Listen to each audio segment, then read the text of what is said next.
نحمده ونصلي ونسلم على رسوله الکریم اما بعد۔ طلقاء یہ لفظ آج کل مشہور ہوا ہے، میڈیا پہ کچھ اس طرح کی باتیں پھیلائی جا رہی ہیں، اور یہ طلیق کی جمع ہے، اور اس میں اشارہ ہے اس طرف کہ اللہ کے رسول صلی اللہ علیہ وسلم نے فتح مکہ کے موقع پر جب مکہ فتح ہو گیا تو آپ نے خطبہ دیا اور وہاں کے لوگوں کو جمع کر کے، قریش کے لوگوں کو، اور پھر آپ نے ان سے یہ سوال کیا کہ ما ترون انی فاعل فیکم، کہ تمہارا کیا خیال ہے کہ میں تمہارے ساتھ کیا معاملہ کرنے والا، تم کیا سمجھتے ہو میں کیا کروں گا تمہارے ساتھ، کیا امید ہے تمہاری، کیا توقع ہے، کیا ایکسپیکٹیشن ہے؟ تو انہوں نے کہا کہ خیرن، ہم امید کرتے ہیں آپ ہمارے ساتھ بھلائی کریں گے، اخن کریم وابن اخن کریم، آپ خود نیک اونچے درجے کے بڑے صالح اور پاک اور بڑے باعزت ہیں، شرف والے ہیں، اکرام کرنے والے ہیں، دوسروں کی رعایت کرنے والے ہیں، بڑے سخی ہیں، اور آپ ایسے ہی شخص کی اولاد ہیں، ایسے شخص کے بیٹے ہیں، تو آپ سے تو ہم بھلائی کی امید رکھتے ہیں، قریش میں ہمارا آپ کا پرانا تعلق رہا ہے، بھی ہمارے ہی خاندان قبیلے کے، تو گویا ہم آپ سے یہ ساری امیدیں رکھتے ہیں۔ تو آپ صلی اللہ علیہ وسلم نے فرمایا کہ اذهبوا، تو چلے جاؤ فانتم الطلقاء، کہ تم سب آزاد ہو، میں نے تمہارا راستہ چھوڑ دیا، میں تمہیں کچھ نہیں کہتا۔ تو طلیق کہتے ہیں ایسے شخص کو کہ جو آپ کے گرفت میں آ جائے، آپ کی پکڑ میں آ جائے اپنی کسی جرم کی وجہ سے یا کسی لڑائی جھگڑے مارکے کے دوران، اور پھر آپ اس کو چھوڑ دیں، اس کا راستہ اس کے لیے آزاد کر دیں، چلتا کر دیں، اس کو جانے دیں، آزاد ہو جائے، اس کا راستہ چھوڑ دیا جائے۔ یہ حدیث ویسے مرسل ہے اور معضل ہے، اس میں کافی سند کے اندر کمزوری ہے، لیکن اس کے باوجود چونکہ اس کے بہت سارے شواہد بھی ہیں تو اصولی طور پر اس کو قبول کیا گیا ہے۔ اور ایک اور روایت میں یہ آتا ہے جیسا کہ جب انہوں نے کہا تو اللہ کے رسول صلی اللہ علیہ وسلم نے فرمایا کہ میں بھی پھر وہی کہتا ہوں جو یوسف علیہ السلام نے اپنے بھائیوں سے کہا تھا کہ لا تثریب علیکم اليوم یغفر اللہ لکم وہو ارحم الراحمین، کہ تم پر کوئی قدغن نہیں، تم پر کوئی اب الزام نہیں، بس اللہ تمہاری مغفرت فرمائے، میں نے تمہیں چھوڑا، اللہ تمہارے لیے رحمت کے معاملے فرمائے، اللہ سب سے زیادہ رحیم ہے، رحم کرنے والا ہے۔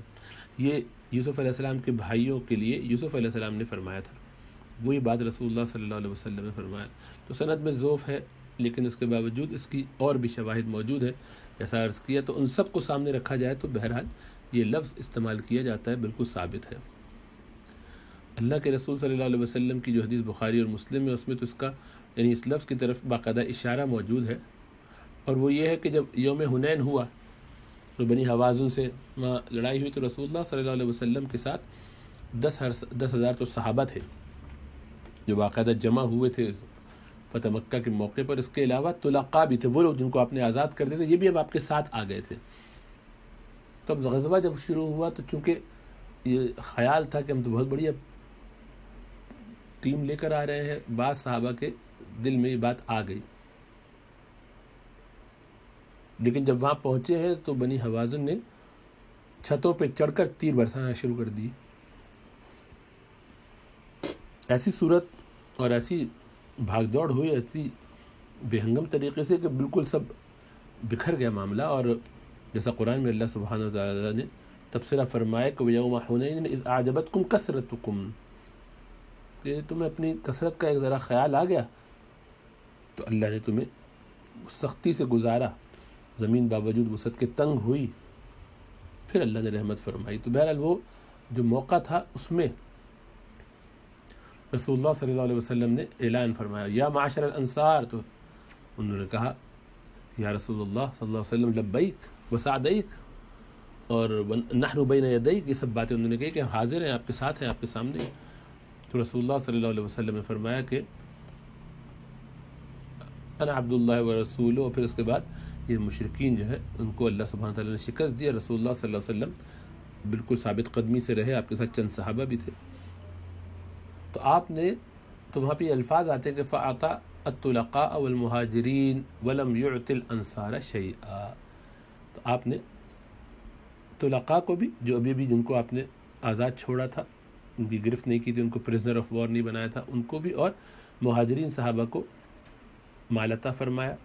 اور انصار کو کچھ نہیں دیا۔ تو بعض روایتوں میں پتہ چلتا ہے کہ یہ انصار میں سے ایک دو لوگوں کو ذرا ایسا محسوس ہوا کہ رسول اللہ صلی اللہ علیہ وسلم اپنے لوگوں کو نواز رہے ہیں اور ہمیں بھول گئے گویا. تو اللہ کے رسول صلی اللہ علیہ وسلم نے جب آپ کے کان میں یہ بات پڑی تو آپ نے سب کو جمع کیا اور کہا کہ اے انصار، بتاؤ، کہو کہ جو باتیں ہو رہی ہیں یہ بات کیا ہیں، اور تم واقعتاً یہ بات کہو. اس طرح کے الفاظ ہیں کہ تم کہو گے تو یہ حق ہوگا اور سچ ہوگا کہ اے نبی صلی اللہ علیہ وسلم، آپ کو آپ کے شہر والوں نے، مکہ والوں نے، آپ کے خاندان والوں نے نکالا، ہم نے آپ کو جگہ دی. انہوں نے جب آپ سے دشمنی کی، ہم نے آپ سے تعلق محبت کا اظہار کیا، ہم نے آپ کا دفاع کیا، ہم نے آپ کا ساتھ دیا. ان لوگوں نے آپ کے ساتھ بے وفائی کی اور تم سچ کہو گے. تو پھر آپ نے فرمایا کہ اے جماعت انصار، کیا تمہیں یہ مقبول پسند نہیں، یہ بات تمہارے لیے قابل قبول نہیں کہ یہ لوگ دنیا لے جائیں، تم اللہ کا رسول لے جاؤ؟ تو بہت خوش ہوئے انصار. یعنی ان کے ذہن میں تھا کہ اب تو رسول اللہ صلی اللہ علیہ وسلم مکہ کو فتح کر چکے، واپس اب یہیں آ گئے تو یہیں رہیں گے. یہ جب پتہ چلا کہ ہمارے ساتھ واپس جائیں گے تو فرمایا کہ المحیا محیاکم والممات مماتکم، میری زندگی، میرا جینا مرنا اب تمہارے ساتھ ہے. تو بہت صحابہ خوش ہوئے انصار والے. بہرحال تو یہ اس سب چیزوں میں طلقاء کا لفظ آیا ہے. تو صحابہ کرام کی ایک جماعت کہ جو بعد میں ایمان لائی فتح مکہ کے بعد، ان کے لیے لفظ طلقاء استعمال ہوا اس طور پر کہ وہ آزاد ہو گئے تھے. یہ کوئی ان کا منفی تاثر نہیں تھا کہ بعد میں لوگ ان کو طلقاء کہہ کے چھیڑتے ہوں یا کسی کو خیال بھی آتا ہو. بھائی یہ تو وہ لوگ تھے جن کو اللہ کے رسول صلی اللہ علیہ وسلم نے اطلقہم، کہ جن کو اللہ کے رسول صلی اللہ علیہ وسلم نے آزاد کر دیا تھا. تو بہت ہی قیمتی ان کا ایک وصف ہے. لیکن جو بدنصیب ہیں وہ اس کو منفی انداز سے پیش کرتے ہیں. ایسے ہی ہے کہ جیسے بعض خبیث روحوں کو، خبیث مزاجوں کو سیدنا علی رضی اللہ تعالیٰ عنہ کے بارے میں ابو تراب ہونے پر تان کرنے کی بیماری ہوئی تھی کہ بھئی مٹی والا، تو وہ اصلی معنوں میں مٹی والا سمجھ رہے ہیں. اور رسول اللہ صلی اللہ علیہ وسلم نے ان کو کس محبت سے ابو تراب فرمایا تھا. تو نفس کی خباثتیں تو لوگ دکھاتے ہیں. تو صحابہ کرام کی جس جماعت کو طلقاء کہا جائے یہ کوئی منفی لفظ نہیں ہے، کوئی ایسی بری بات نہیں ہے، اور یہ صرف ایک سمجھنے کے لیے کہ کس طرح کے طبقے کے لوگ ہیں. یہ تو اللہ کے رسول صلی اللہ علیہ وسلم نے جن پر احسان کیا ہو، ان کا کیا ان کی شان ہے. اور یہ اصل میں شور اس لیے اس کا ڈالا گیا ہے کہ سیدنا معاویہ رضی اللہ تعالیٰ عنہ کو طلقاء میں شمار کرنے کی ایک رائے بعض لوگوں کی، لیکن راجح یہ ہے کہ یہ حضرت معاویہ رضی اللہ تعالیٰ عنہ سن 7 ہجری میں 1 سال پہلے ہی عمرۃ القضاء کے موقع پر ایمان لا چکے تھے. اور خود فرماتے ہیں، اور یہ حافظ ابن کثیر وغیرہ نے البدایہ والنہایہ میں، ابن عبد البر وغیرہ میں الاستیاب میں، اور ابن حجر نے بھی تہذیب التہذیب وغیرہ میں یہ دونوں اقوال لکھے ہیں کہ بعض یہ کہتے ہیں کہ فتح مکہ کے موقع پر ایمان لائے، بعض یہ کہتے ہیں کہ وہ 7 ہجری میں لے آئے. اور خود ان کا اپنا جو ایک قول ہے کہ میں ایمان اس وقت قبول کر چکا تھا جب رسول اللہ صلی اللہ علیہ وسلم عمرۃ القضاء یعنی حدیبیہ کے اگلے سال، حدیبیہ 6 ہجری میں ہوئی، 7 ہجری کو اللہ کے رسول صلی اللہ علیہ وسلم 3 روز کے لیے اپنا جو عمرہ مس ہو گیا تھا اس کی قضا کرنے کے لیے تشریف لائے. لیکن فتح مکہ تک اپنے اسلام کو والد سے چھپائے رکھا کہ والد کو تکلیف پریشانی ہوگی، تو اس اہتمام کی وجہ سے کہ بھئی ان کو نہ ہو خیال رکھا. اور جب اگلے سال وہ بھی ایمان لے آئے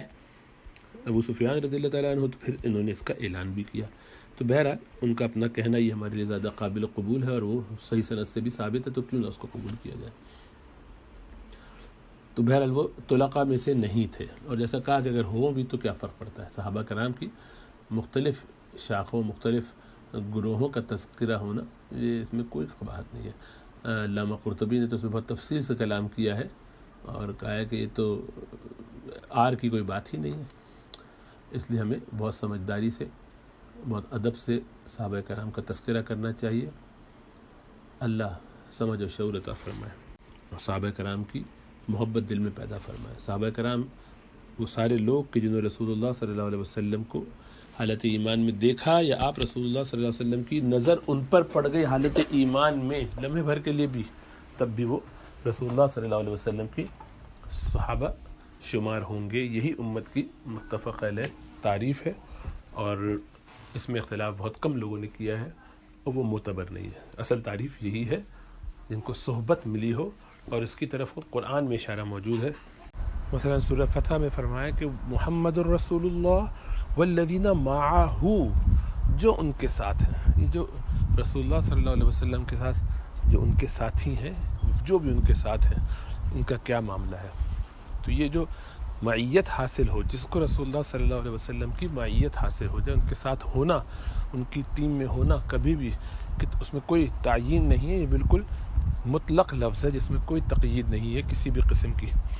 تو وہ ایک لمحے سے لے کے ساری زندگی کوئی گزار دے، وہ سب اس میں شامل ہے۔ اور ایسے لوگوں کے بارے میں خود اللہ سبحانہ وتعالی نے یہ اشارہ فرمایا کہ یوم لا یخزی اللہ الذین آمنوا، یوم لا یخزی اللہ النبی والذین آمنوا معہ، یوم لا یخزی اللہ النبی والذین معہ، اور پھر آگے ان کا نور اور ساری تذکرے ہیں کہ یہ وہ لوگ سورہ تحریم میں کہ اللہ سبحانہ وتعالی قیامت والے دن نبی اکرم صلی اللہ علیہ وسلم کو رسوا نہیں فرمائیں گے، اور ان لوگوں کو جو ان کے ساتھ ہیں انہیں بھی رسوا نہیں فرمائیں گے۔ ان کے نور ان کے آگے پیچھے چلتے ہوں گے، ان کو بشارت دینے والے، یہ ساری تفصیلات۔ اور صحابی کی یہ تعریف تمام ائمہ اور محدثین، امام بخاری وغیرہ سب کی رائے، امام ابن سیرین وغیرہ سب کی رائے رحمہم اللہ تعالی علیہم اجمعین۔ اب جو بات سمجھنے کی ہے وہ یہ کہ صحابہ میں تفاوت ہے درجے کے اعتبار سے، فضیلت کے اعتبار سے، جس طرح انبیاء میں ہے۔ انبیاء کا تفاوت ظاہری بات ہے بہت معمولی درجے کا اگرچہ ہے، لیکن ہے، یعنی ان کمپیریزن ٹو صحابہ کے درمیان بھی تفاوت ہے بہت زیادہ، بعض بہت اعلیٰ درجے کے ہیں۔ تو ان میں خود قرآن نے جو گروپنگ کی ہے تو اس میں فتح مکہ سے پہلے ایمان لانے والے اور فتح مکہ سے بعد یا اس کے بعد ایمان لانے والوں میں ایک تقسیم ہے۔ اسی طرح مکہ میں جو لوگ ایمان لائے اس میں السابقون الاولون وہ الگ ہیں۔ خود وہاں جہاں السابقون الاولون اللہ فرماتے ہیں، وہاں مہاجرین اور انصار کی تقسیم کے ساتھ یہ بھی فرماتے کہ والذین تبعوہم بإحسان الی یوم الدین، تو ہم پڑھ لیتے ہیں آگے، واتبعوہم بإحسان، جنہوں نے ان کو فالو کیا، ان کی اتباع کی، ان کے پیچھے چلے، جس طرح یہ ایمان لائے تھے انصاری اور مہاجری صحابہ، اسی طرح وہ بھی ان کے پیچھے چل پڑے، جنہوں نے ان کی اتباع کی اخلاص کے ساتھ، وہ سارے بھی اس میں شامل ہیں۔ تو وہاں جو سورہ حدید میں فرمایا کہ ان کا جو فرق آ گیا تو وہ کیا ہے، ان میں فتح مکہ سے پہلے اور بعد والوں کا فرق ہے درجے کے حساب سے، لیکن وَكُلًّا وَعَدَ اللَّهُ الْحُسْنَى، ہر ایک کے ساتھ بھلائی کا ارادہ اللہ نے کیا ہے، فیصلہ کیا ہے، وعدہ کیا ہے۔ اب مثلا ایک بڑے ادارے سے 100 لوگ گریجویٹ ہوتے ہیں، اب ان میں ایک درجہ بندی ہے، تو بس وہ جو ترتیب ہے کہ اس میں اوپر کے لوگ ہوں گے، یقیناً 50% سے کم والے جو ہیں ان کا مقام پوزیشن ہولڈر یا ڈسٹنکشن ہولڈرز والوں کا جیسا نہیں ہوگا، لیکن ہے سارے پاس، سارے کامیاب، جو کامیاب ہو چکے، جن کو سرٹیفکیشن ہو چکی، وہ بیئر منیمم جو لیول تھا اس کو اچیو کر چکے، تو بس وہ کر چکے، اس سے آگے ہمارے پاس کوئی معیار نہیں ہے کہ ہم ان کے ساتھ کسی بھی قسم کی حد تک کریں۔ چنانچہ اسی فرق کو جو انبیاء کے درمیان پایا جاتا ہے، تِلْكَ الرُّسُلُ فَضَّلْنَا بَعْضَهُمْ عَلَىٰ بَعْضٍ، ان رسولوں میں ہم نے بعض کو بعض پر فضیلت دی، تو وہ اپنی جگہ ہے، لیکن لا نفرق بین احد من رسلی، اللہ کا رسول ہونے میں ہم کوئی فرق نہیں کرتے۔ یہود تمہاری طرح کہ تم موسیٰ علیہ السلام کے بعد عیسیٰ علیہ السلام کو نہیں مانتے، محمد صلی اللہ علیہ وسلم کو نہیں مانتے، اور عیسائی تمہاری طرح کہ تم محمد صلی اللہ علیہ وسلم کے منکر ہو، تو ہم ایسا نہیں کرتے، ہم تمام نبیوں پہ، تمام رسولوں پر ایمان لاتے ہیں، ان پر نبی ہونے کی حیثیت سے ہم فرق نہیں کرتے، رسول ہونے کی حیثیت سے فرق نہیں کرتے۔ یہی ترتیب صحابہ کرام میں بھی ہے۔ رسول اللہ صلی اللہ علیہ وسلم کی صحبت یافتہ وہ تو لمحے بھر کے لیے بھی ان کو میسر آ جائے، جیسے صحابہ کرام فرماتے ہیں بحقی کی روایت میں کہ ہم میں سے کوئی اپنی دنیا بنانے کی خاطر آپ کی مجلس میں آتا، لیکن کچھ لمحے گزار کے وہاں سے اٹھتا تو آخرت اس کا مقصود ہو چکی ہوتی، دنیا سے اس کی نظر ہی ہٹ گئی ہوتی، بھول چکا ہوتا اسے دنیا سے بھی کچھ چاہیے۔ کہ رسول اللہ صلی اللہ علیہ وسلم کی صحبت کی تاثیر یہ اس کا عالم ہے۔ اس میں یہ کمال اس صحابی کا نہیں ہے وہ بھی، لیکن وہ براہ راست نہیں ہے، اس میں سارا کمال خود رسول اللہ صلی اللہ علیہ وسلم کی ذات بابرکات کا ہے کہ اس سے متعلق ہوتے ہی ہر کندن ہیرا بن جاتا ہے، ہر کن پتھر چمک اٹھتا ہے۔ یہ رسول اللہ صلی اللہ علیہ وسلم کی صحبت کی تاثیر ہے۔ اسی لیے اس معیت میں ازواج مطہرات، اہل بیت اور اسی طریقے سے صحابہ کرام سب شامل ہے، ہر درجے کے، ہم ان میں کوئی فرق نہیں کرتے۔ یہ اہل سنت والجماعت کی انڈرسٹینڈنگ ہے، اور جس کو اس سے اختلاف ہو وہ اپنا اختلاف رکھے،